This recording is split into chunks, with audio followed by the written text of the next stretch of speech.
नमस्कार साथियों, तो रावटी ऑनलाइन क्लासेज में आपका हार्दिक स्वागत है। आज के हम क्लास में देखेंगे भूगोल विषय के नेक्स्ट पॉइंट भारतीय कृषि के बारे में।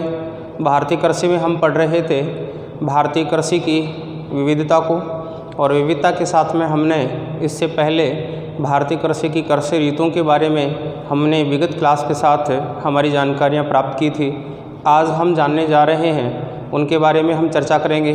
भारतीय कृषि में जो कृषि प्रारूप पाया जाता है उसके बारे में, जैसा कि आप बोर्ड के ऊपर देख रहे होंगे, भारतीय कृषि में जो प्रारूप पाया जाता है अर्थात भारतीय कृषि में किस किस प्रकार की कृषि विधियां पाई जाती हैं, उन प्रारूपों को देखेंगे। तो हम सबसे पहले देखते हैं भारतीय कृषि प्रारूप में किस प्रकार की कृषि पद्धति पाई जाती है। तो सबसे पहले हम भारतीय कृषि प्रारूप के अंतर्गत कृषि के दो स्तर देखते हैं।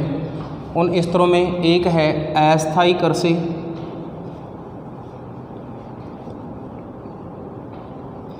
तथा दूसरी है स्थायी कृषि।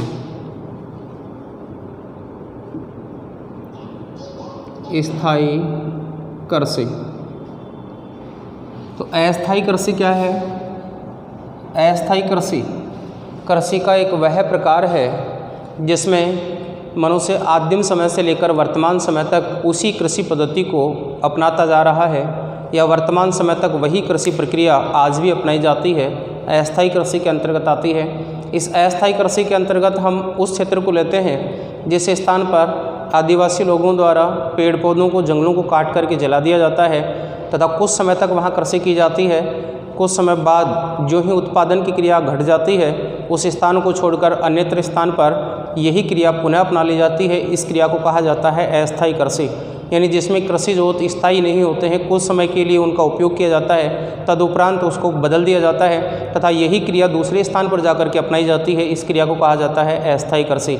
तो जैसे पहले साथियों आप जानते होंगे, अस्थायी वह रूप है जिसमें स्थायित्व नहीं है। अर्थात हम आवासों के बारे में देखें तो मानव के आवास थे वो स्थायी और अस्थायी दो प्रकार के थे। तो सबसे पहले अस्थायी था, तो अस्थायी आवास थे और अस्थायी कृषि का प्रकार था। जो जो मनुष्य ने स्थायी बसाव प्रारंभ किया, कृषि का भी स्थायी रूप आया। तो उस समय सबसे पहले जो की जाने वाली कृषि थी उसको कहा गया अस्थायी कृषि। और प्यारे साथियों, इस अस्थायी कृषि को जब अन्य नामों से जाने तो इस अस्थायी कृषि के अन्य नाम भी हैं,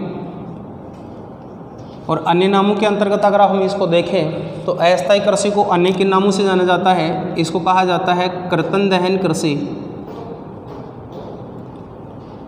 कर्तन दहन कृषि। इसी को कहा जाता है स्लैश एंड बर्न कृषि।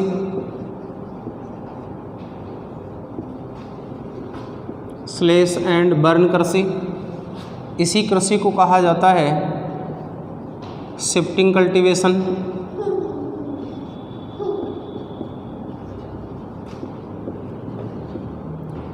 Shifting cultivation. तो ये सारे इसी के अन्य नाम हैं। और अन्य नामों की बात करें तो स्थान विशेष पर इसको अन्य कुछ नामों से भी जाना जाता है। तो हम देखेंगे स्थायी कृषि के अन्य नाम, और अन्य नामों के अलावा अगर हम देखें तो इसको कहा जाता है, सबसे पहले हम अस्थायी जो कृषि है उस अस्थायी कृषि के विषय के बारे में बात करें, या इसकी परिभाषा के बारे में बात करें, या अस्थायी कृषि क्या है इसके बारे में बात करें। तो अस्थायी कृषि की परिभाषा क्या है, अर्थात कर्तन दहन कृषि, स्लैश एंड बर्न कृषि और शिफ्टिंग कल्टीवेशन क्या है, इसके बारे में चर्चा करें। तो अस्थायी कृषि वह कृषि पद्धति है, वह कृषि पद्धति है जिसमें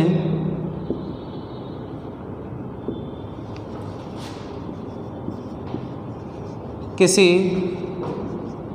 वन व पर्वतीय क्षेत्र, वन व पर्वतीय क्षेत्र में पेड़ों को काटकर जला दिया जाता है। काटकर जला दिया जाता है, जला दिया जाता है तथा ऐसे बने समतल भूभाग पर, ऐसे बने समतल भूभाग पर, समतल भूभाग पर कृषि की जाती है, इसे कहा जाता है अस्थायी कृषि। और प्यारे साथियों, इस अस्थायी कृषि का संबंध है वो आप देख पा रहे होंगे वन व पर्वतीय क्षेत्रों से होता है। अर्थात जंगली अवस्था में मनुष्य था तो वो जंगलों में ही निवास करता था, कि जो मुख्य जो उत्पाद वस्तुएं हैं उनसे अपनी जीविका अर्जन करता था। उसी क्षेत्र में रह करके जब उसको कृषि का ज्ञान हुआ तो उसने कृषि करना प्रारंभ किया। तो वन व पर्वतीय क्षेत्रों के पेड़ पौधों को काट कर जला दिया जाता है, अर्थात इन पेड़ पौधों को काट करके हटा दिया जाता है। हटाने के बाद ये सूख जाते हैं या जला दिया जाता है। तो इस जलाने के बाद में बनने वाली जो राख होती है उस क्षेत्र पर कृषि की जाती है, और यही कृषि क्या कहलाती है? अस्थायी कृषि कहलाती है। अब इस अस्थायी कृषि है, इसके कुछ अन्य नाम हैं। इस अस्थायी कृषि के अगर अन्य नामों के साथ हम देखें स्थानीय नाम, तो अन्य नाम कौन कौन से हैं? अन्य नाम है कर्तन दहन कृषि, शिफ्टिंग कल्टीवेशन या स्लेश एंड बर्न। ये हैं इसके अन्य नाम। अन्य नामों को इस प्रकार से देखते हैं तथा स्थानीय नामों को हम इस प्रकार से देखते हैं। ये इसके स्थानीय नाम हैं। स्थान विशेष पर की जाने वाली जो अस्थायी कृषि है उसके कुछ क्षेत्रीय नाम हैं। उन क्षेत्रीय नामों को हम देखें तो कुछ इस प्रकार से इनका उल्लेख मिलता है, वो हम देख पाते हैं। इसको कहा जाता है कुमारी कृषि। कुमारी कृषि, कुमारी कृषि है, ये कहलाती है पश्चिमी घाट में, पश्चिमी घाट।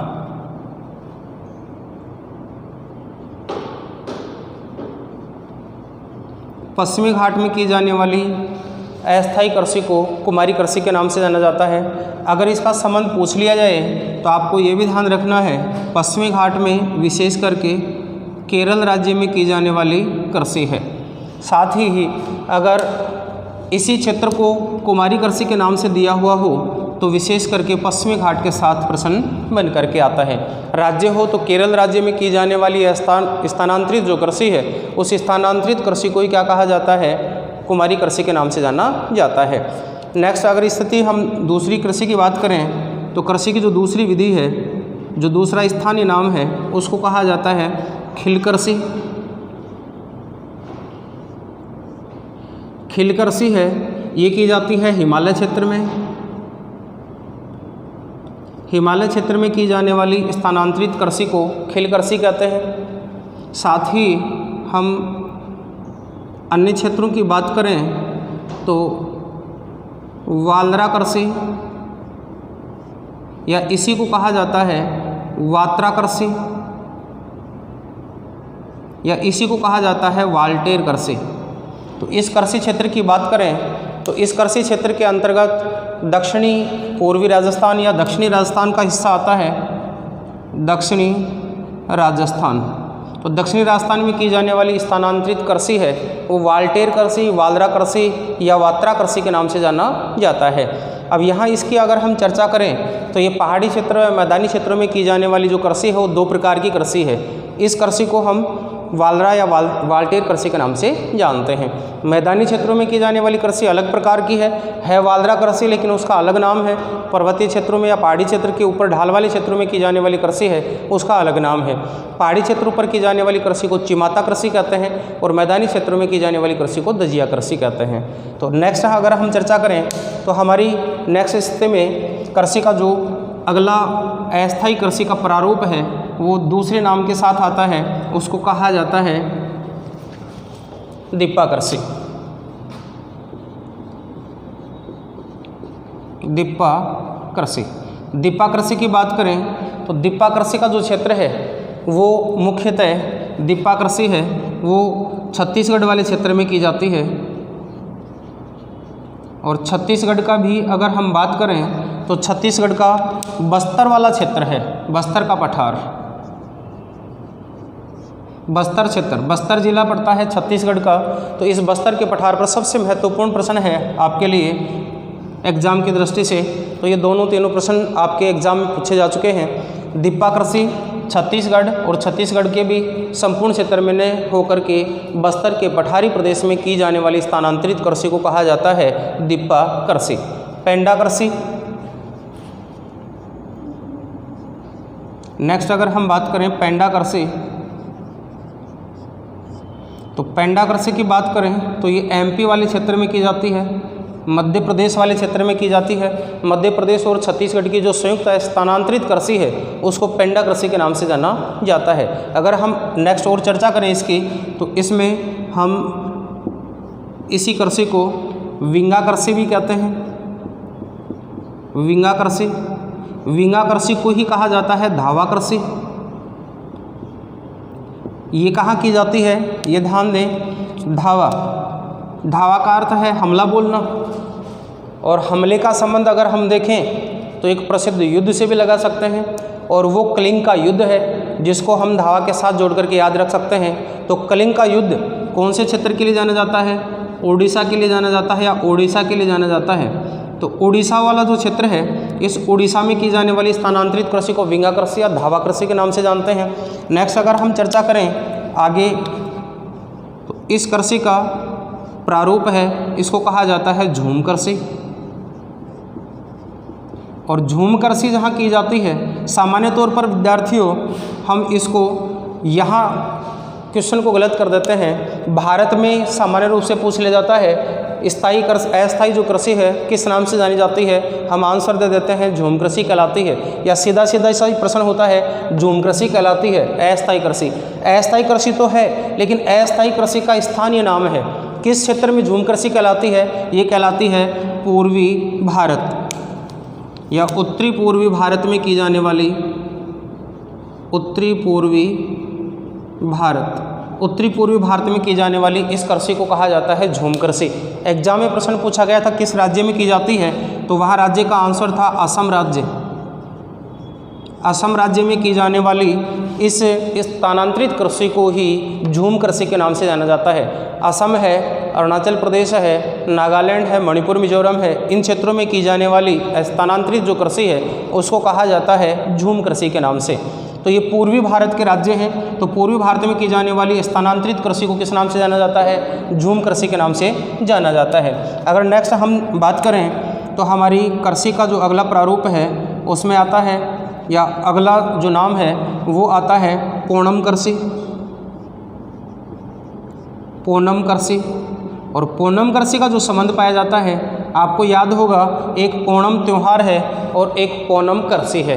तो ओणम का संबंध कहाँ से है, ओणम का संबंध भी केरल से है। तो पोनम कृषि का संबंध कहाँ से है, पोनम कृषि का संबंध भी केरल से है। तो केरल राज्य में देखिए दो कृषियाँ आ चुकी हैं, पहले से ही हम देख चुके हैं। कुमारी कृषि पश्चिमी घाट वाले क्षेत्र में की जाने वाली जो स्थानांतरित कृषि है उसको कुमारी कृषि के नाम से जाना जाता है, लेकिन इसी पश्चिमी घाट में की जाने वाली कुमारी कृषि का क्षेत्र है वो केरल राज्य में आता है, लेकिन केरल राज्य में सीमित क्षेत्र पर की जाने वाली स्थानांतरित कृषि को पोनम कृषि के नाम से भी जाना जाता है।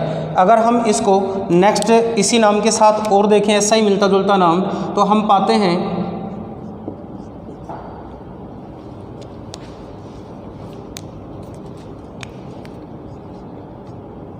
पोंडू कृषि। देखिए प्यारे साथियों, यहाँ हम दो प्रकार से नाम देख चुके हैं, यहाँ पेंडा कृषि है और यहाँ पोंडू कृषि है। और यहाँ हम आकर के कन्फ्यूज़ हो जाते हैं, पेंडा मध्य प्रदेश है और पोंडू है ये आंध्र प्रदेश है। तो आंध्र प्रदेश राज्य में की जाने वाली इस स्थानांतरित कृषि को कहा जाता है पोंडू कृषि के नाम से जाना जाता है। इस प्रकार से भारत में की जाने वाली जो स्थानांतरित कृषि है उसके स्थानीय नाम भी पाए जाते हैं, अर्थात क्षेत्र विशेष में की जाने वाली इस कृषि को कहा जाता है अन्य अन्य नामों से। जैसा कि एक बार पुनः रिपीट करते हैं, कुमारी कृषि पश्चिमी घाट या केरल क्षेत्र में की जाने वाली कृषि है। खील कृषि है वो हिमालय प्रदेश में की जाने वाली है। और हिमालय के साथ अगर राज्य का नाम भी पूछ लिया जाए तो आपको मेरे साथियों यहाँ हिमाचल प्रदेश का संबंध रखना है। हिमाचल प्रदेश, तो हिमाचल प्रदेश में हिमालय का ही भाग है। हिमालय वाले क्षेत्र में संपूर्ण जो कृषि स्थानांतरित कृषि के रूप में की जाती है उसको खील कृषि के नाम से जाना जाता है, लेकिन इसका जो सर्वाधिक विस्तार है वो हिमाचल प्रदेश है। और इसके बाद में जो दूसरा राज्य आता है वो उत्तराखंड आता है, उत्तराखंड राज्य आता है। तो उत्तराखंड व हिमाचल प्रदेश में खिल कृषि कहलाती है। स्थानांतरित कृषि का क्या नाम है? खिल कृषि है। वालरा या वाल्टेर कृषि है, दक्षिणी राजस्थान में की जाती है या दक्षिणी पूर्वी राजस्थान में की जाती है। इस कृषि के दो नाम हैं, पहाड़ी क्षेत्र पर की जाने वाली अलग कृषि है, मैदानी क्षेत्र में की जाने वाली अलग कृषि है। एक बार पुनः ध्यान दे लें, पहाड़ी क्षेत्र पर की जाने वाली जो स्थानांतरित कृषि है दक्षिणी राजस्थान में, ये कहलाती है चिमाता कृषि। मैदानी क्षेत्रों में की जाने वाली कृषि इसको कहा जाता है दजिया कृषि। मैं यहाँ इसका संबंध और भी विस्तार से बता देता हूँ। राजस्थान में इसके दो प्रारूप हैं। राजस्थान में ये मैदानी भागों में और पहाड़ी भागों में की जाने वाली कृषि के अलग अलग रूप हैं। पहाड़ी भाग और मैदानी भाग। पहाड़ी भागों में की जाने वाली इस कृषि को कहा जाता है चिमाता कृषि,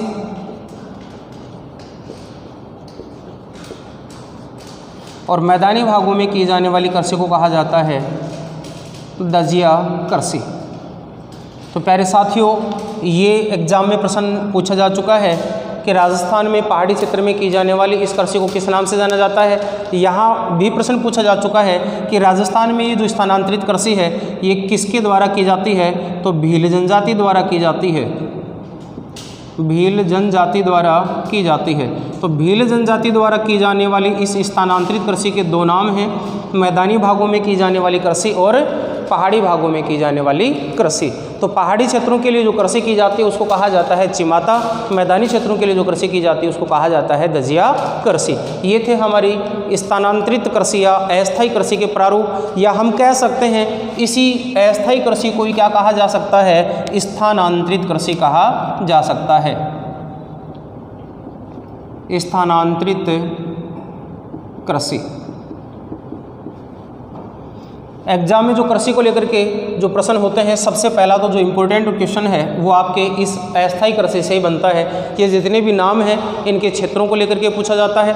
राजस्थान के संदर्भ में आते हैं तो राजस्थान के संदर्भ में 3-4 क्वेश्चन निकल करके इससे जाते हैं। राजस्थान में स्थानांतरित कृषि को किस नाम से जाना जाता है, तो इसको वालरा कृषि, वात्रा कृषि या वाल्टेर कृषि के नाम से जाना जाता है। इस क्षेत्र में की जाने वाली कृषि है वो किस जनजाति द्वारा की जाती है, भील जनजाति द्वारा की जाती है।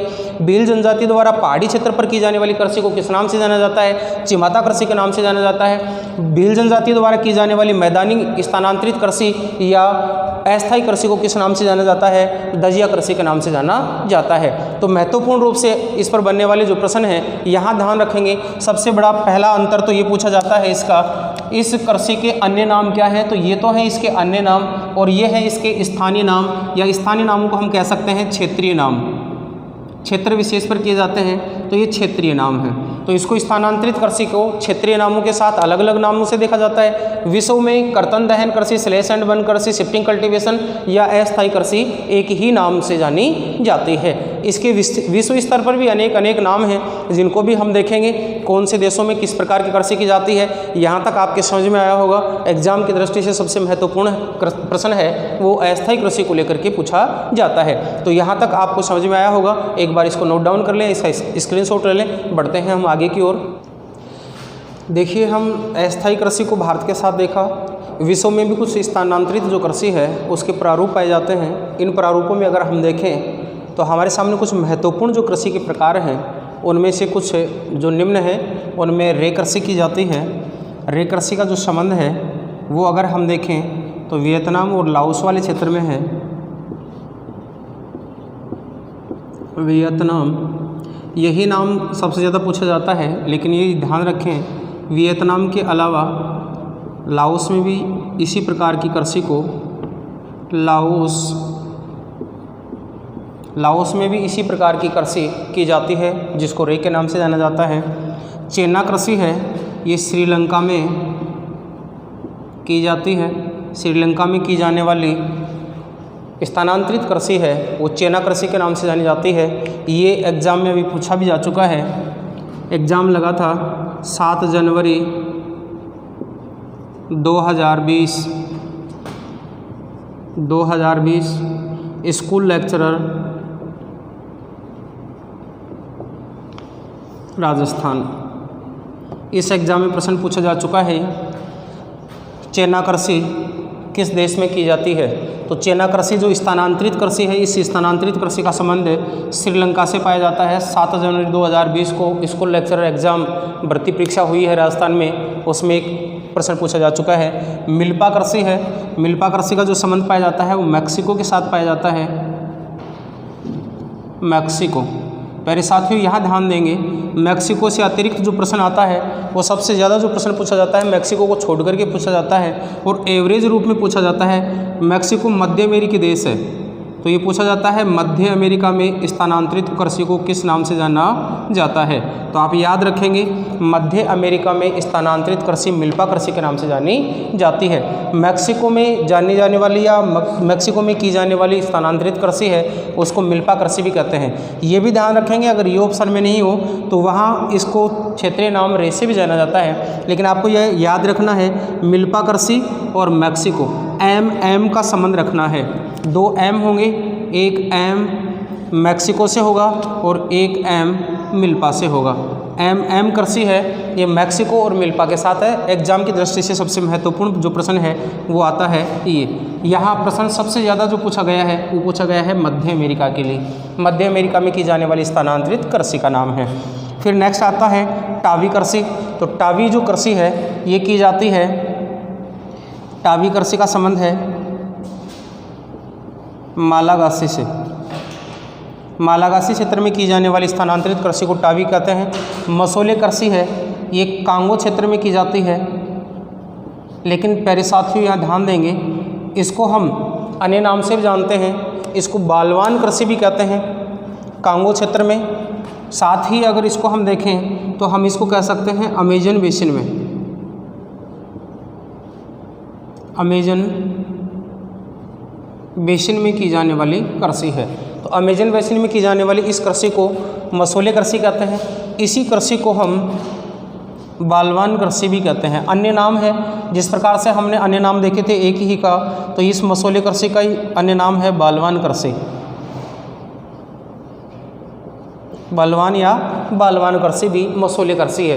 लेकिन क्षेत्र विशेष में अगर बात करें तो कांगो क्षेत्र में की जाने वाली स्थानांतरित कृषि को मसोले कृषि कहते हैं, लेकिन अमेजन बेसिन में की जाने वाली स्थानांतरित कृषि का नाम यहाँ बालवान कृषि दिया जा सकता है, मसोले कृषि भी दिया जा सकता है। तो अमेजन बेसिन के कांगो क्षेत्र में की जाने वाली स्थानांतरित कृषि को मसोले कृषि भी कहा जाता है। बात आती है फेंग कृषि की, तो ये भूमध्य रेखीय क्षेत्रों में की जाने वाली स्थानांतरित कृषि है। भूमध्य रेखीय क्षेत्र, भूमध्य रेखीय क्षेत्र, भूमध्य रेखीय क्षेत्रों में की जाने वाली स्थानांतरित कृषि है। भूमध्य रेखीय क्षेत्रों का तात्पर्य समझ पा रहे होंगे। भूमध्य रेखीय क्षेत्र वे क्षेत्र हैं जो पृथ्वी के लगभग मध्य से होकर गुजरने वाली 0 डिग्री अक्षांश रेखा के आसपास पाए जाते हैं। इस क्षेत्र में की जाने वाली इस स्थानांतरित कृषि को कहा जाता है फेंग कृषि। ये भूमध्य रेखा क्षेत्र है, भूमध्य रेखा। तो इस भूमध्य रेखा के आसपास की जाने वाली इस स्थानांतरित कृषि को कहा जाता है फेंग कृषि। तो ये याद रखेंगे, भूमध्य रेखीय क्षेत्रों में की जाने वाली एवरेज या औसत रूप से जो कृषि है इसको कहा जाता है भूमध्य रेखीय कृषि। अब यहाँ ये भी ध्यान देंगे, टावी जो कृषि है, इस टावी कृषि का संबंध एक जगह और भी पाया जाता है, और ये पाया जाता है अरब कंट्री में, और यहाँ भूमध्य जो सागर है उसके पास में है। भूमध्य सागर के दक्षिण में। देखिए दोनों मिलते जुलते नाम हैं।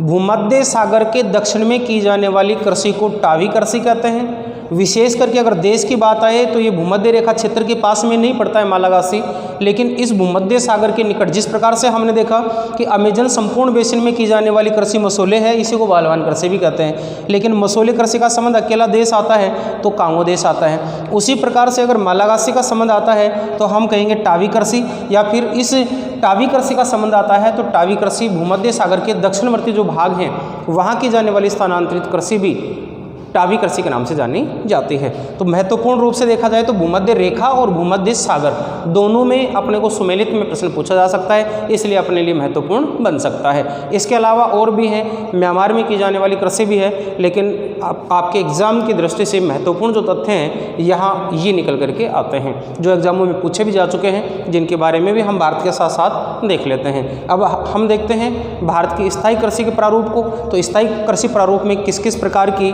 कृषि पद्धतियाँ पाई जाती हैं, तो साथ के साथ ही हम स्थायी कृषि के प्रारूप को भी जानें। तो स्थायी कृषि जो प्रारूप है उसमें अगर हम देखें तो स्थायी कृषि प्रारूप के 2 प्रकार हमें देखने को मिलते हैं। एक है चावल खाद्यान्न कृषि, और खाद्यान्न कृषि के अंतर्गत 2 प्रकार की फसलें हैं। एक है चावल प्रधान कृषि और दूसरी है चावल विहीन कृषि। चावल विहीन कृषि देखिए क्या है। चावल प्रधान, जिसमें प्रधान फसल, इसमें प्रधान फसल है वो चावल होती है। प्रधान फसल धान होता है या चावल होती है, चावल को ही धान कहा जाता है। तो धान फसल के रूप में जो बोई जाती है, एक वर्ष में एक बार या एक से ज़्यादा बार जब भी हम फसल बोते हैं तो उसमें केवल और केवल उत्पादन किसका लेते हैं, धान फसल का लेते हैं या चावल का लेते हैं। तो धान या चावल के अंतर्गत जो क्षेत्र बोया जाता है वो स्थायी कृषि का चावल प्रधान कृषि के रूप में जाना जाता है।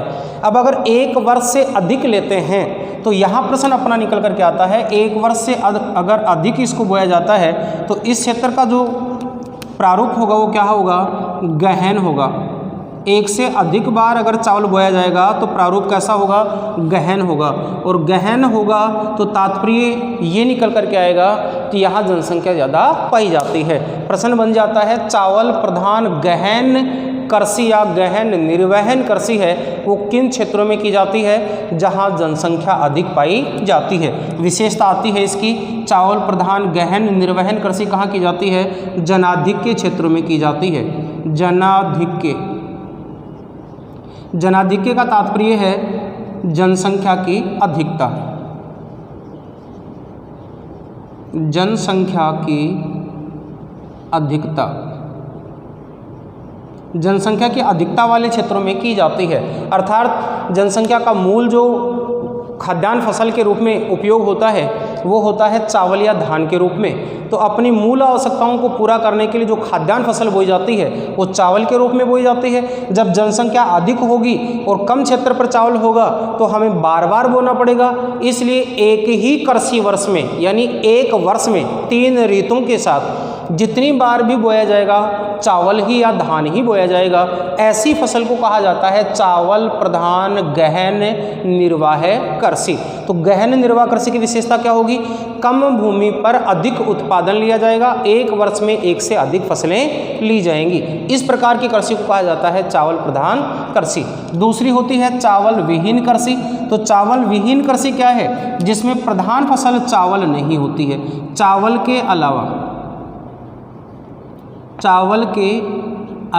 या अतिरिक्त चावल के अलावा अन्य फसलें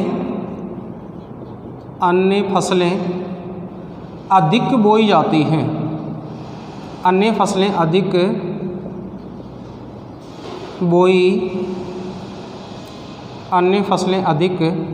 बोई जाती हैं।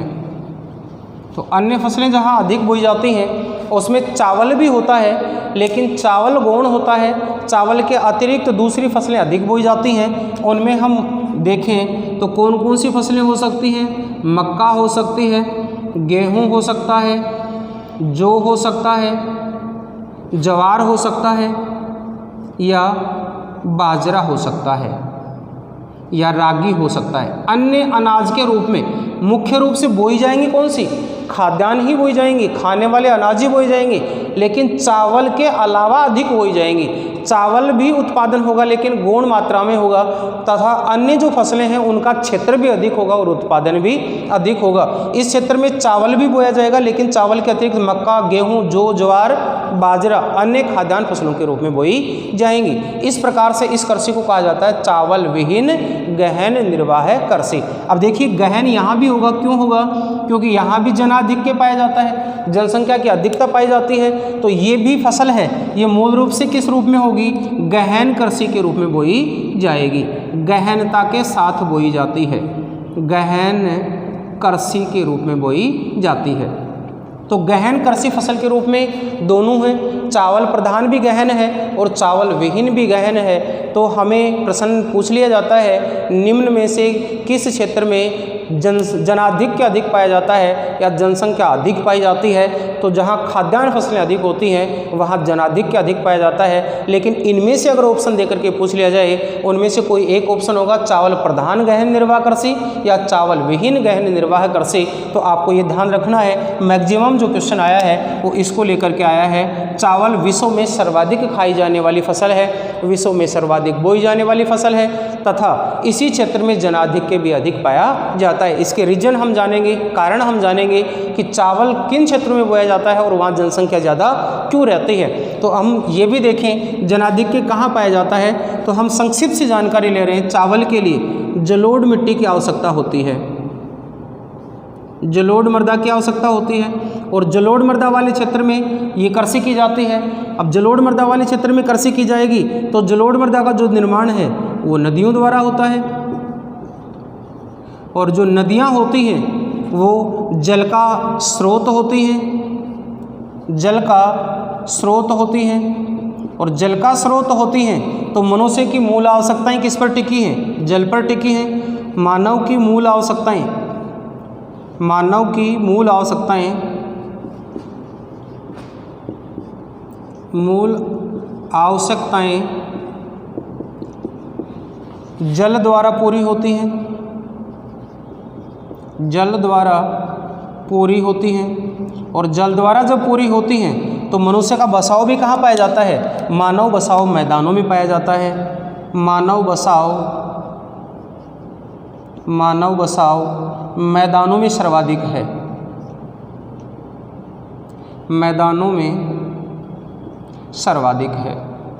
तो ये स्थिति हमें जनसंख्या की अनुकूलता बतलाती है। जनसंख्या यहाँ ज़्यादा रहेगी और यहाँ ज़्यादा रहेगी तो ये सारी परिस्थितियाँ किसके लिए अनुकूल हैं, चावल के लिए अनुकूल हैं, क्योंकि चावल के लिए जल की भी अधिक आवश्यकता होती है। चावल फसल को हम जब पढ़ेंगे तो हम देखेंगे 150 सेंटीमीटर या इससे ज़्यादा वर्षा क्षेत्र में बोया जाता है। अगर इससे कम वर्षा जहाँ होती है वहाँ अगर चावल को बोया गया है तो वहाँ सिंचाई की आवश्यकताएं अनुकूल होती हैं, वहाँ बोया जाता है। तो जहाँ जल ज़्यादा होगा यानी वर्षा ज़्यादा होती होगी, वर्षा ज़्यादा होगी तो वहाँ नदियाँ बहती होंगी, नदियों के द्वारा लाई गई मिट्टी होगी जलोढ़ होगी और जलोढ़ मिट्टी का जमा वहाँ होता है जहाँ मैदान होते हैं। तो मैदानों वाले क्षेत्र में जनसंख्या अनुकूल रूप से बस पाती है, क्योंकि मैदानी क्षेत्र हैं जनसंख्या के बसाव के लिए अच्छे होते हैं। क्यों होते हैं, वातावरणीय दशाएं अच्छी होती हैं। समतल मैदानी जो प्रदेश होते हैं वो परिवहन के साधनों के लिए, मकान या आवास बनाने के लिए, अन्य कार्यों के लिए उपयोगी होते हैं। खेतों के लिए समतल मैदान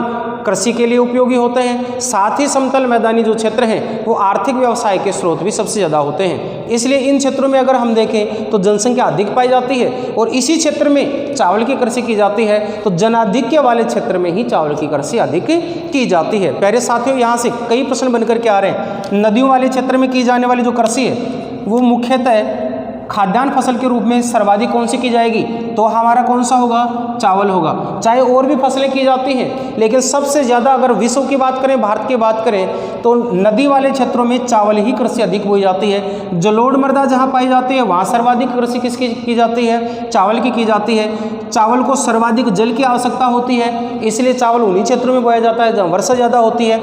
मानव की अधिक आवश्यकताएं कौन पूरी करता है, जल करता है और जल की अधिक आवश्यकता चावल के लिए होती है। तो चावल जहाँ मनुष्य रहता है वहाँ और मनुष्य जहाँ रहता है जहाँ जल की आवश्यकता ज़्यादा होती है या जल अधिक पाया जाता है।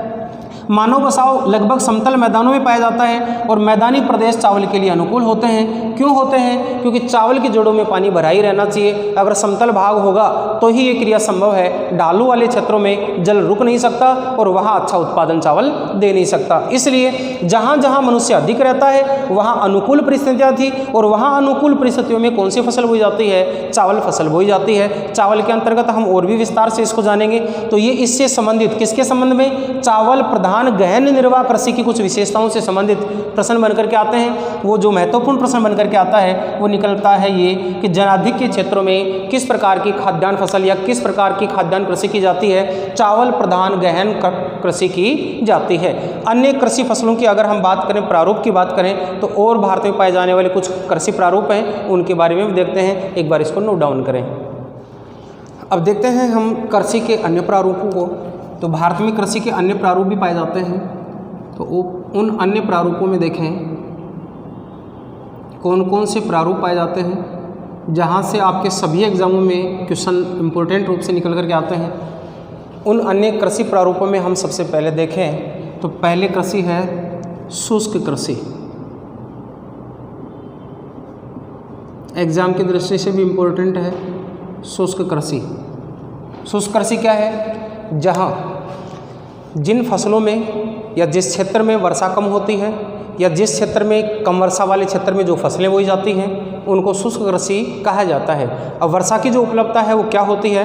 वो 50 सेंटीमीटर से कम वर्षा होती है, लेकिन 60 सेंटीमीटर से कम वर्षा क्षेत्रों में इस कृषि को किया जाता है। एवरेज रूप से देखा जाए तो हम कह सकते हैं 60 सेंटीमीटर से कम वर्षा क्षेत्रों में 60 सेंटीमीटर से कम वर्षा क्षेत्रों में की जाने वाली कृषि की जाने वाली कृषि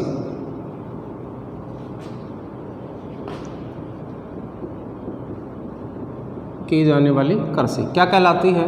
शुष्क कृषि कहलाती है। अब इस शुष्क कृषि के अंतर्गत हम देखें तो यहाँ जो वर्षा की मात्रा कम होती है तो पूर्णतः किसका अभाव होता है? सिंचाई की सुविधाओं का अभाव होता है। तो सिंचाई की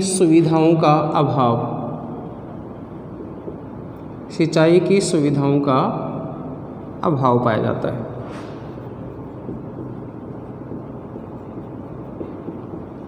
तो जिन क्षेत्रों में सिंचाई की क्रियाएं नहीं होती हैं वहाँ शुष्क कृषि प्रक्रिया पाई जाती है। अब आपके एग्जाम के लिए जो प्रश्न आता है वो सबसे इम्पोर्टेंट है, वो यहाँ से आता है कि शुष्क कृषि क्षेत्र भारत में सबसे ज़्यादा किस राज्य में पाया जाता है। तो पहले साथियों यहाँ ध्यान देंगे, शुष्क कृषि के अंतर्गत सबसे बड़ा जो राज्य है वो है राजस्थान। राजस्थान राज्य में शुष्क कृषि का सबसे बड़ा क्षेत्र है। प्रथम स्थान आता है राजस्थान का, दूसरा आता है गुजरात का। गुजरात राज्य शुष्क कृषि की दृष्टि से दूसरा भारत का बड़ा राज्य है। इस क्षेत्र की विशेषता है कि इस क्षेत्र में की जाने वाली जो कृषि है उस कृषि की फसलों के नाम भी पूछ ले जाते हैं। शुष्क कृषि में कौन कौन सी फसलें बोई जाती हैं? तो यहाँ प्रधान रूप से बोई जाने वाली जो फसलें हैं उनमें बाजरा फसल है, इसके अलावा गंवार फसल है, इसके अलावा मूंग फसल है, या इसके अलावा तिल फसल है। ये मुख्य रूप से बोई जाने वाली फसलें हैं जो कम वर्षा क्षेत्रों में बोई जाती हैं। तो जहाँ औसत एवरेज रूप से 60 सेंटीमीटर से कम वर्षा होती है। पहले साथियों यहाँ 60 सेंटीमीटर को न देते हुए प्रश्न ये भी दिया जा सकता है कि 50 सेंटीमीटर, क्योंकि जिन फसलों के बारे में हम पढ़ रहे हैं उनमें लगभग वर्षा की उपलब्धता कितनी होती है? 50 सेंटीमीटर से कम। इसलिए एवरेज रूप में अगर पूछ लिया जाए तो क्वेश्चन गलत नहीं होगा, 50 सेंटीमीटर से कम।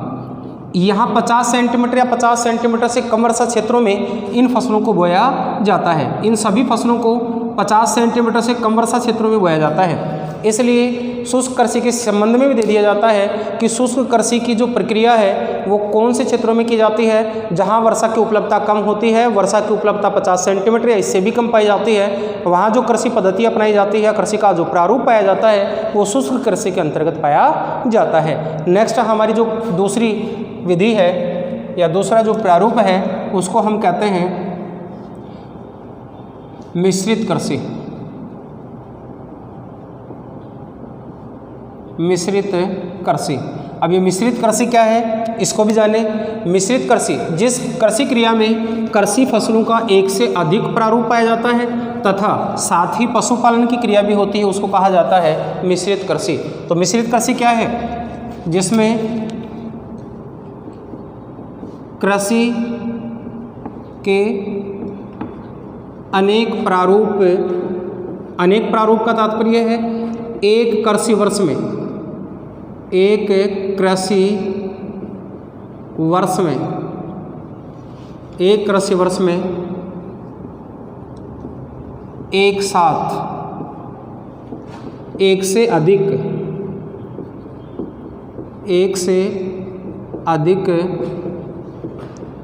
कृषि फसलें बोई जाती हैं। कृषि फसलें बोई जाती हैं। साथ ही इसमें पशुपालन भी होता है। साथ में पशुपालन की क्रिया भी होती है।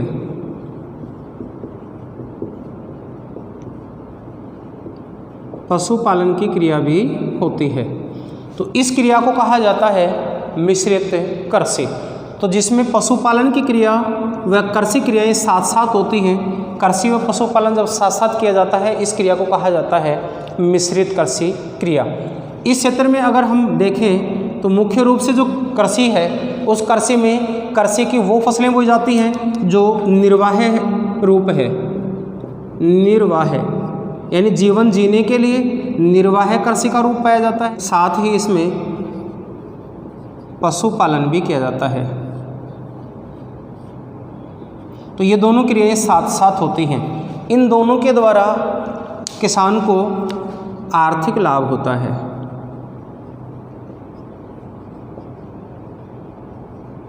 किसान को आर्थिक लाभ होता है। तो जिस क्षेत्र में जिस प्रकार की कृषि की जाती है, उस कृषि पर निर्भर रहने वाले पशुओं को भी वहाँ पाला जाता है। इस प्रकार की संयुक्त क्रिया कहलाती है मिश्रित कृषि क्रिया। नेक्स्ट अगर हम देखें तो इस क्रिया की जो विशेषता है या जो मिश्रित कृषि है, ये संपूर्ण भारत में मान्य है या संपूर्ण भारत में की जाती है। संपूर्ण भारत में इसका प्रारूप पाया जाता है। इसका कोई क्षेत्र विशेष नहीं है। जिस प्रकार से हमने शुष्क कृषि का देखा कि राजस्थान और गुजरात क्षेत्र में सबसे ज़्यादा की जाती है, लेकिन मिश्रित कृषि जो प्रारूप है वो संपूर्ण भारत में किया जाता है, संपूर्ण भारत के लिए मान्य है। संपूर्ण भारत का क्षेत्र है वो इसके अंतर्गत आता है। नेक्स्ट अगर हम अगली कृषि फसल के बारे में देखें, एक बार इसको यहाँ तक नोट डाउन कर लें। नेक्स्ट की बात करें हम थर्ड, सिंचित कृषि।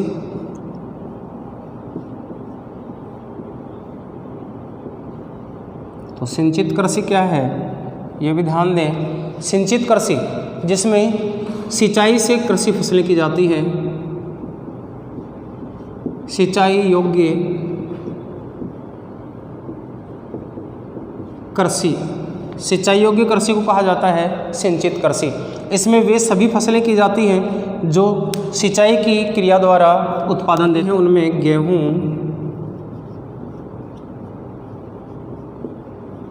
जो चावल इत्यादि फसलें की जाती हैं। इत्यादि फसलें इसके अंतर्गत बोई जाती हैं। अन्य फसलें भी हैं जहां जिनमें सिंचाई की आवश्यकता होती है। गन्ना एक सिंचाई फसल है, आलू एक सिंचाई फसल है। तो इन फसलों में जहां हम सिंचाई के द्वारा जिन फसलों का उत्पादन लेते हैं उनको सिंचित फसलें या सिंचित कृषि कहा जाता है। अगर इसके क्षेत्र की बात करें तो इसका जो सर्वाधिक क्षेत्र आता है सिंचित कृषि क्षेत्र के अंतर्गत वो आता है उत्तर प्रदेश। ये आपके एग्जाम की दृष्टि से इम्पोर्टेंट क्वेश्चन है। सिंचित कृषि का क्षेत्र भारत में सर्वाधिक किस राज्य में पाया जाता है? तो उत्तर प्रदेश राज्य में सर्वाधिक पाया जाता है। उसके बाद अगर हम देखें तो उत्तर प्रदेश के बाद में पंजाब, दो प्रमुख राज्य हैं। इसके अलावा फिर हरियाणा आ जाता है। फिर हरियाणा के बाद में अगर हम बात करें तो पश्चिम बंगाल आ जाता है, फिर बिहार आ जाता है। तो इस सिंचित क्षेत्र में की जाने वाली कृषि का प्रथम जो स्थान है वो उत्तर प्रदेश का है, सेकंड पंजाब का है। इसमें गेहूँ, जौ, चावल, गन्ना है, आलू है, अन्य फसलों के साथ बोया जाता है। इस प्रकार से इस कृषि को कहा जाता है सिंचित कृषि। चौथा जो प्रकार है वो है रोपण कृषि। अब रोपण कृषि क्या है समझें इसको भी। रोपण कृषि का तात्पर्य है जिन कृषि फसलों में पहले पौध तैयार की जाती है, उसके बाद में उसको बड़ा होने के बाद उसको अन्यत्र रोपाई की जाती है और रोपाई के बाद में उसका उत्पादन लिया जाता है। इस प्रकार की कृषि को कहा जाता है रोपण कृषि। सामान्य रूप से अगर हम देखें तो जितनी भी बागाती फसलें होती हैं वो इसी के अंतर्गत आती हैं, बागाती फसलें। अब आगे हम बागाती कृषि को अलग से भी देखेंगे। तो बागाती जो फसलें हैं जिनमें बाग लगाए जाते हैं, तो उनमें सबसे पहले पौध तैयार की जाती है, पौधारोपण किया जाता है। तो बागाती फसलें इसके अंतर्गत आती हैं। तो इस फसल को क्या कहा जाता है? रोपण कृषि कहा जाता है। तो रोपण कृषि में पहले पौध तैयार की जाती है, पौध तैयार की जाती है, फिर अन्यत्र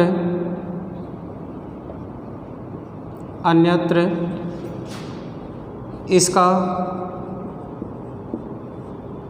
उपयोग किया जाता है, अन्यत्र इसका उपयोग किया जाता है, तथा उत्पादन लिया जाता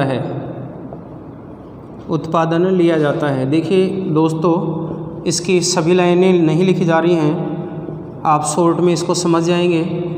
उत्पादन लिया जाता है यानी एक बार पहले पौधा रोपण किया जाता है, पौधारोपण के बाद में पौधा बड़ा हो जाता है, फिर उससे उत्पादन प्रारंभ हो जाता है और उत्पादन की क्रिया के बाद इससे उत्पादन लेकर के हम आर्थिक लाभ कमाते हैं। ऐसी फसलों को हम कहा जाता है रोपण कृषि। और इसमें सभी प्रकार की बागाती फसलें आती हैं, जिनके बाग तैयार होते हैं। आम, केला, नींबू, संतरा सभी प्रकार के जो बाग हैं वो इस रोपण कृषि में आते हैं। लेकिन ध्यान रखेंगे, इसके अलावा इसमें जो फसलें आती हैं वो ज़्यादा महत्वपूर्ण हैं। अब इनमें बागाती कृषि के अंतर्गत आने वाली सभी फसलों का नाम हम ले सकते हैं। आम फसल है, नींबू है, केला है, संतरा है।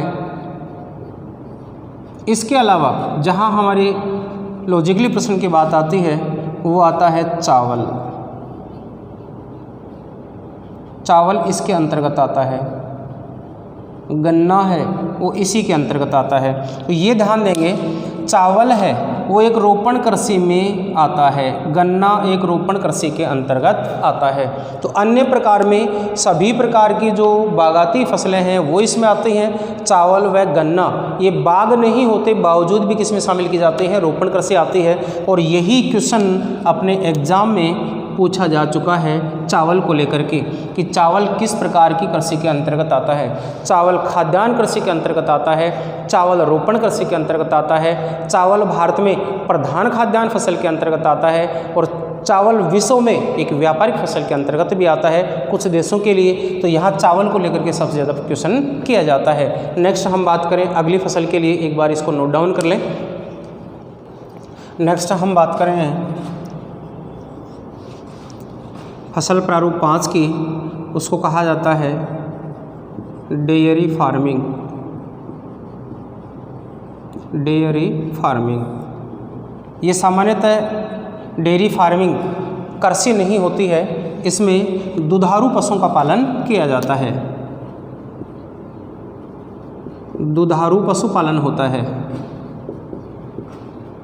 और यहाँ एग्जाम में प्रश्न इम्पोर्टेंट है, दुधारू पशुपालन की जो क्रिया होती है वो किस प्रकार में हम पशुपालन में शामिल करते हैं, लेकिन ये फार्मिंग की क्रिया है, कृषि की क्रिया है। डेयरी फार्मिंग कृषि के अंतर्गत, क्योंकि भारत में कृषि व पशुपालन है वो साथ साथ किया जाता है और साथ साथ किया जाता है तो साथ साथ के साथ इसमें लाभ की दृष्टि से वो पशु पाले जाते हैं जिनमें हमें दूध उत्पादन को ही बढ़ावा देना है। तो दूध उत्पादन के लिए जिन पशुओं को पाला जाता है और वो पशु डेयरी फार्मिंग के अंतर्गत पाले जाते हैं। इनमें वैज्ञानिक तरीके से पशुओं को पाला जाता है, गुणवत्ता में जो श्रेष्ठ होते हैं उन पशुओं को पाला जाता है तथा इनको वैज्ञानिक विधि द्वारा रखा जाता है या वैज्ञानिक विधियों द्वारा इन पशुओं का जीन संवर्धन किया जाता है और दूध देने की दृष्टि से इनका गुणवत्तापूर्ण संशोधन करके इन पशुओं का जो विकास है वो किया जाता है। तो डेयरी फार्मिंग के अंतर्गत कौन कौन से पशु पाले जाते हैं ये आपके लिए एग्जाम में इम्पोर्टेंट है। दुधारू पशुओं में कौन कौन से पाले जाते हैं, यहाँ हम ध्यान देंगे गाय व भैंस, दो पशु पाले जाते हैं डेयरी फार्मिंग के अंतर्गत। गाय पाली जाती हैं, भैंस पाली जाती हैं। भेड़ और बकरियां दूध देती हैं लेकिन बावजूद भी वो डेयरी फार्मिंग में नहीं आती हैं। अधिक दूध उत्पादन वाले जो पशु हैं वो इसमें शामिल किए जाते हैं। अगर हम देखें तो गाय में भारत में पाली जाने वाली उन्नत दूध देने वाली जो नस्लें हैं उनमें कौन कौन सी नस्लें हैं, तो यहाँ देखेंगे गाय में होल्स्टाइन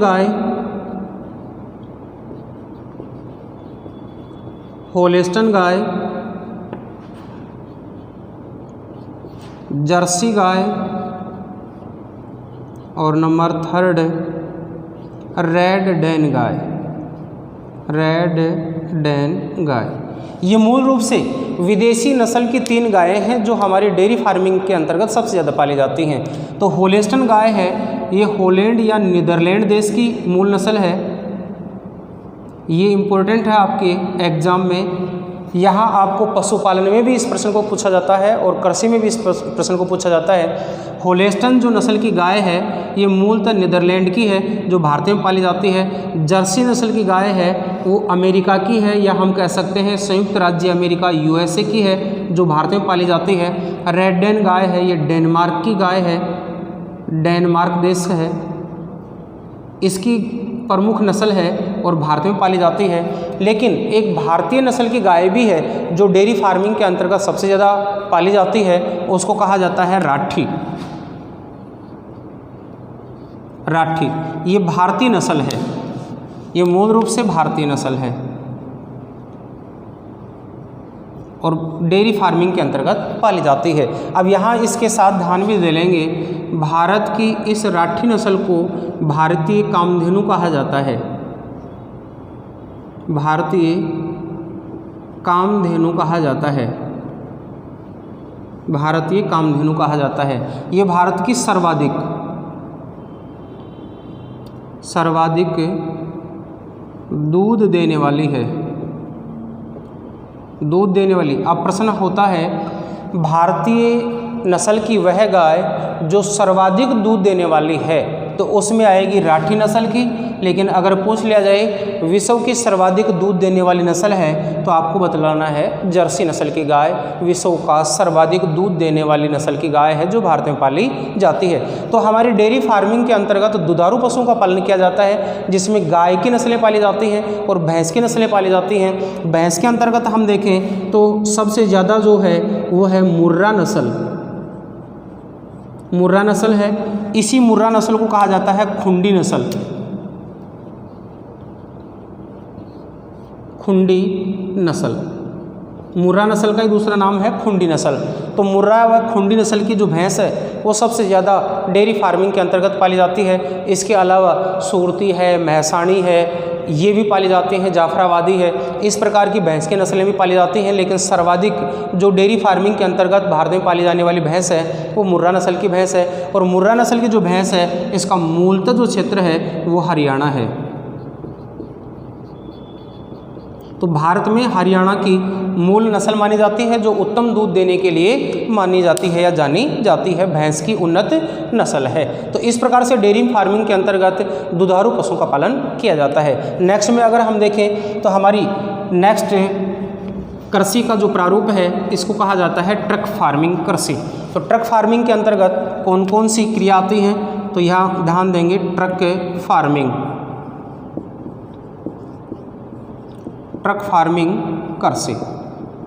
क्या है ट्रक फार्मिंग कृषि? तो यहाँ ध्यान दें, ट्रक फार्मिंग के अंतर्गत हम उन कृषि पद्धतियों को अपनाते हैं, उन कृषि क्रियाओं को अपनाते हैं जो शहरों के निकट होती हैं, उन कृषि क्रियाओं को अपनाते हैं जो शहरों के निकट की जा सकती हैं। और इनमें शहरों के निकट तो करेंगे, लेकिन शहरी क्षेत्रों के निकट, शहरों के निकट अतिशीघ्र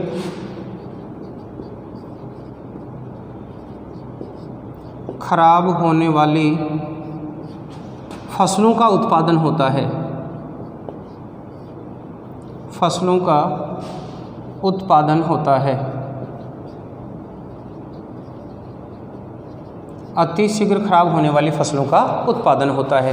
शहरों के निकट की जाएंगी, अर्थात शहरों के निकट ही क्यों की जाएंगी? क्योंकि ज़्यादा जल्दी खराब होने वाली जो फसलें होंगी जिनका उत्पादन लेने के बाद, अर्थात जिनको पौधे से हटाने के बाद या जिनको काटने के बाद उनकी गुणवत्ता लगातार घटना प्रारंभ हो जाती है या तेज़ी से उनकी गुणवत्ता में ह्रास होता है, कमी होती है, अतिशीघ्र खराब होना प्रारंभ हो जाती हैं, इनको उत्पादन के तत्काल बाद शहरी क्षेत्र में बाजार उपलब्ध होने के कारण बाजार तक पहुंचा दिया जाता है और बाजार में इसका उपयोग उपभोक्ता कर लेता है। इसलिए इस क्षेत्र में की जाने वाली जो फसलें होती हैं उनको द्रुतगामी परिवहन की आवश्यकता होती है, यातायात की आवश्यकता होती है, इसलिए इसको कहा जाता है ट्रक फार्मिंग, यातायात की क्रिया के कारण से।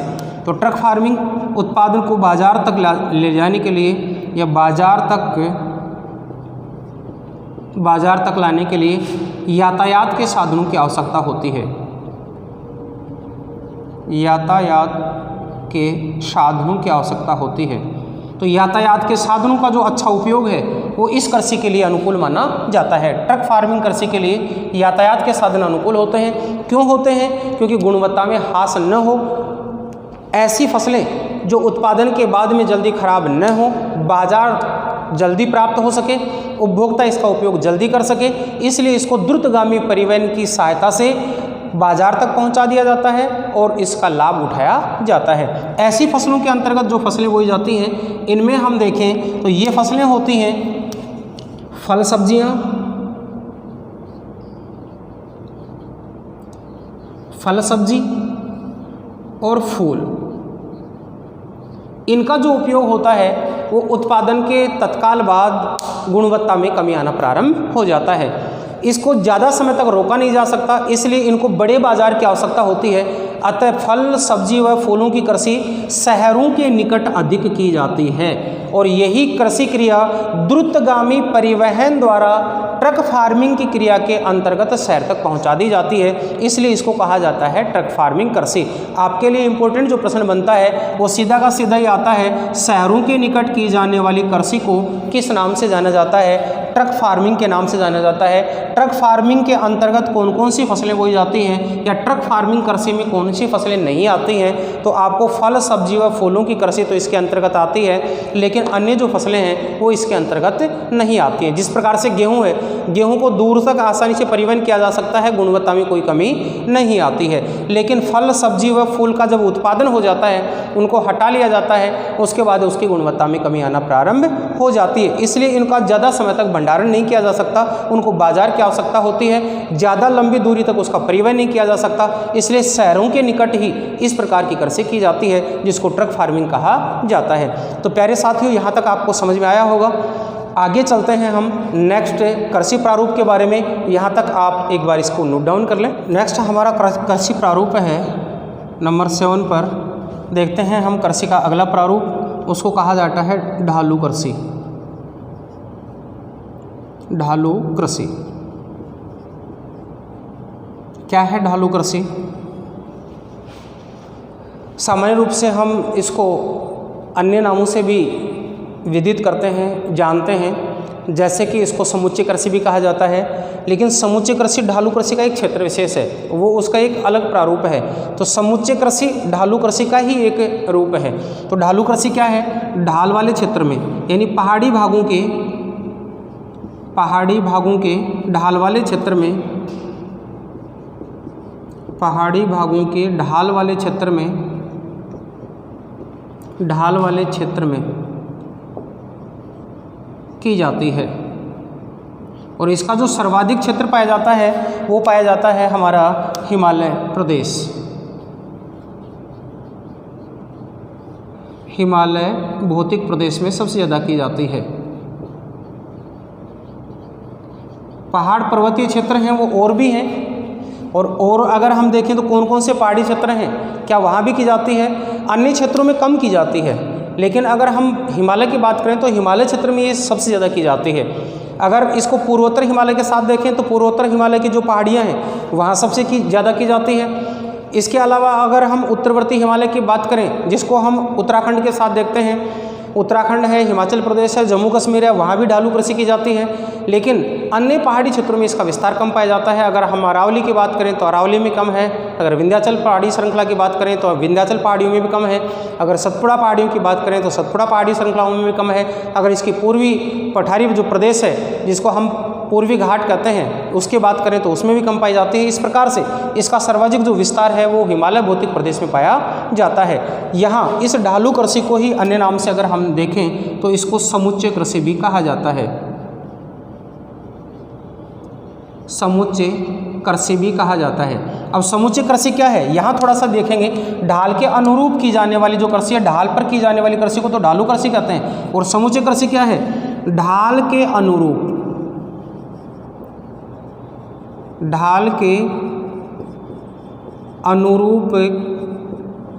की जाने वाली कृषि। अर्थात अगर हमारी कोई पहाड़ी क्षेत्र है और उसका ढाल कुछ इस प्रकार से है, तो इस पहाड़ी क्षेत्र में कृषि को इस प्रकार से नहीं किया जाएगा। ये ढाल वाला क्षेत्र है, वर्षा के दौरान तीव्रता से कटाव करेगा, और तीव्रता से कटाव करेगा तो कृषि की जो क्रिया है उसमें कृषि के जोत या खेत होंगे वो इस प्रकार से बनाए जाएंगे, सीढ़ी नुमा खेत होंगे, इस प्रकार से बनाए जाएंगे ताकि यहाँ इस क्षेत्र से बहने वाला जो पानी है वो आसानी से इन पहाड़ी क्षेत्रों से, इन सीढ़ियों से होता हुआ इस प्रकार से बह करके निकलता जाए, इस प्रकार से बह करके निकलेगा और अंततः पहाड़ के नीचे तक पहुंच जाएगा और बहता हुआ आगे निकल जाएगा। तो इस प्रकार से समुच्चय कृषि की जाती है। ढाल के अनुरूप की जाने वाली इस कृषि को समुच्चय कृषि कहा जाता है, जो मृदा के अपर्दन की समस्या को समाप्त करती है। अगर पूछ लिया जाए ढालू कृषि की समस्या को समाप्त करने के लिए या ढालू कृषि में मृदा के अपर्दन की समस्या को समाप्त करने के लिए किस प्रकार की कृषि पद्धति को अपनाएंगे, तो हम समुच्चय कृषि पद्धति को अपनाएंगे या समुच्चय कृषि का प्रारूप अपनाएंगे। ढालू कृषि समुच्चय कृषि है, लेकिन ढाल पर की जाने वाली कृषि को ढालू कृषि कहते हैं, लेकिन ढाल के अनुरूप की जाने वाली कृषि को समुच्चय कृषि के नाम से जाना जाता है। प्यारे साथियों, यहाँ तक समझ में आया होगा। आगे की और जानकारियों को हम प्राप्त करेंगे। नेक्स्ट देखते हैं हम व्यापारिक कृषि। व्यापारिक कृषि, ये कृषि क्या है, इसके बारे में भी चर्चा करें। तो व्यापारिक कृषि क्या है, इसमें बोई जाने वाली जो फसलें हैं, बोई जाने वाली फसलें, इनका उत्पादन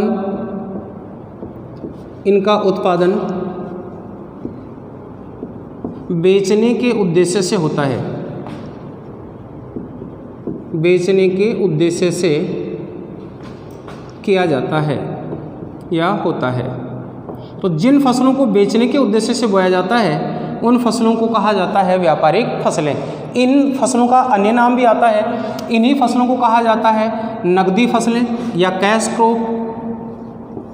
अब यहाँ प्रश्न ये भी दिया जा सकता है निम्न में से कौन सी एक नकदी फसल है, कैश क्रॉप है, तो इनको नकदी फसलें, व्यापारिक फसलों को ही नकदी फसलें भी कहा जाता है। वे सभी फसलें जिनको हम बेचने के उद्देश्य से बोते हैं, जो हमारा उत्पादन लेने का जो उद्देश्य होता है, अर्थात उत्पादन की क्रिया क्यों की जाती है, हम उसको बेच करके अर्थोपार्जन करते हैं, धन की प्राप्ति करते हैं, इस उद्देश्य से बोई जाने वाली सभी फसलों को व्यापारिक फसलें या नकदी फसलें कहा जाता है। फॉर एग्जाम्पल के रूप में अगर हम देखें तो इनमें कौन कौन सी फसलें बोई जाती हैं, जैसे कि कपास, जैसे गन्ना, जैसे जूट, जैसे रेशम, जैसे सरसों, जैसे चाय, कॉफ़ी, रबर, नारियल, मसाले इत्यादि प्रकार की जो फसलें हैं वो किसके अंतर्गत आती हैं, कैश क्रॉप या नकदी फसलों के अंतर्गत आती हैं। अगर हम एक ही अर्थ में कहें कि जो सभी प्रकार की बागाती फसलें हैं वो भी क्या हैं, व्यापारिक फसलें हैं, क्योंकि बागाती फसलों के अंतर्गत हम क्या देख रहे थे, सभी प्रकार के फल उत्पादन। तो फलों वाली जो फसलें हैं वो भी किस में आती हैं, फलों की कृषि। फलों की जो कृषि की जाती है वो किस में आती है, वो इसके अंतर्गत ही आती है। तो हम एक ही अर्थ में ये कह सकते हैं सभी प्रकार की रोपण फसलें, सभी प्रकार की रोपण फसलें क्या कहलाती हैं, कैश क्रॉप या व्यापारिक फसलें कहलाती हैं। इन्हीं को नकदी फसलें कहा जाता है। रोपण फसलें नकदी फसलें होती हैं, नारियल है, मसाले है, फलों की सभी प्रकार की है, सरसों, चाय, कॉफ़ी, रबर, रेशम, जूट, गन्ना व कपास, इस प्रकार की जो कृषि क्रियाएं हैं ये हमारी व्यापारिक कृषि के अंतर्गत आती हैं और ये धनोपार्जन वाली फसलें होती हैं। इनको अलग अलग ऋतुओं के साथ बोते हैं, सबका समय अलग होता है लेकिन उद्देश्य एक होता है। तो ऐसी सभी फसलें जिनका उद्देश्य अर्थोपार्जन का होता है इनको कहा जाता है व्यापारिक फसलें। तो भारत में बोई जाने वाली इन फसलों को हम व्यापारिक फसलों के अंतर्गत शामिल करते हैं। तो प्यारे साथियों, कृषि के विविध प्रारूपों के के बारे में जान गए होंगे। सबसे ज़्यादा महत्वपूर्ण जो प्रश्न अपने बनकर के आएंगे, एक तो इनके उदाहरणों पर प्रश्न बनकर के आएंगे, एक स्थानांतरित जो कृषि है उनके स्थानीय नामों को लेकर के प्रश्न आएंगे। तो यहाँ तक की क्लास आपको समझ में आई होगी। मैं अपेक्षा करता हूँ कि आप अगर इन क्लासों के साथ जुड़े हुए हैं तो आप इन क्लासों को शेयर भी करें, और साथ अगर आपको कुछ दिक्कत आती है तो कमेंट बॉक्स में आप अपना क्वेश्चन भी डाल सकते हैं। इससे विगत क्लासों में जो आपके कमेंट्स आए थे उनके यथासंभव आपको आंसर दिए गए हैं। तो आप नियमित रूप से वॉच आउट करते रहें। अगर एक बार में समझ में कम आता है तो एक बार वीडियो पुनः एक बार और देखें, और फिर अगर कोई समस्या होती है तो आप कमेंट बॉक्स में आप क्वेश्चन डालें, अपनी समस्या को डालें, विगत करवाएं, हमें इन समस्याओं से आप अवगत करवाएं, तो हम आपकी इन समस्याओं का यथासंभव समाधान करेंगे। हम इन्हीं अपेक्षाओं के साथ कि क्लास आपको पसंद आई होगी, हम आज लेते हैं आपसे विदा, और अगले प्रारूप के साथ हम देखेंगे भारत की कृषि प्रमुख फसलें, और फसलों की जो जानकारी होगी हम विस्तृत रूप से देखेंगे। तब तक के लिए चाहता हूँ इजाज़त। मिलेंगे इसी चैनल पर, पुनः आप बने रहें हमारे चैनल के साथ और देखते रहें, और साथ ही आप अपना जो इस चैनल के प्रति जो प्यार और व्यवहार है वो बनाए रखें। धन्यवाद।